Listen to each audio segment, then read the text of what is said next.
శ్రీలంక 2029 పాకిస్తాన్లో అడుగుపెట్టింది test match ఆడడానికి.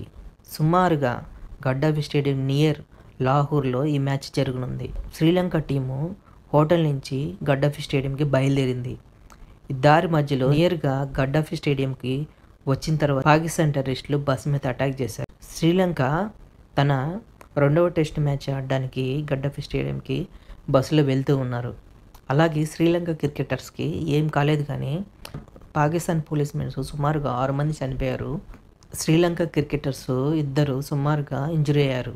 ఈ ఘటన జరిగిన వెంటనే ఏ టీము కూడా ఇప్పటి వరకు పాకిస్తాన్లో అడుగుపెట్టలేదు. ఏ టోర్నీ వాళ్ళు ఇప్పటి వరకు నిర్వహించలేదు.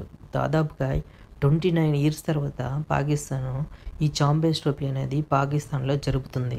ఈ ఛాంపియన్స్ ట్రోఫీ పాకిస్తాన్కి చాలా ఇంపార్టెంట్. అలాగే ఈ టోర్నీ సక్సెస్ చేసి పాకిస్తాన్ క్రికెట్ బోర్డు మంచి లాభాలను అందిపించుకోవాలని చూస్తున్నారు. ఇలా ఉంటే రీసెంట్గా జరిగిన ఇండియా పాకిస్తాన్ మ్యాచ్లో పాకిస్తాన్ ఘోరంగా పరాజయం పాలైంది.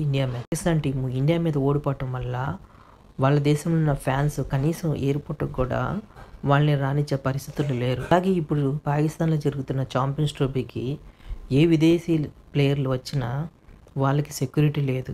ఇలాగే ఉంటే రాబోయే రోజుల్లో ఏ టోర్నీ కూడా పాకిస్తాన్లో జరిగే పరిస్థితి లేదు. ఎందుకంటే వాళ్ళని కిడ్నాప్ చేయడానికి టెర్రరిస్టులు ప్లాన్ చేస్తున్నారు. అలాగే ఏ టీం కూడా అక్కడికి వెళ్ళి ఆడడానికి మొగ్గు చూపరు. అందుకే మన ఇండియా పాకిస్తాన్లో ఆడడానికి నిరాకరించింది.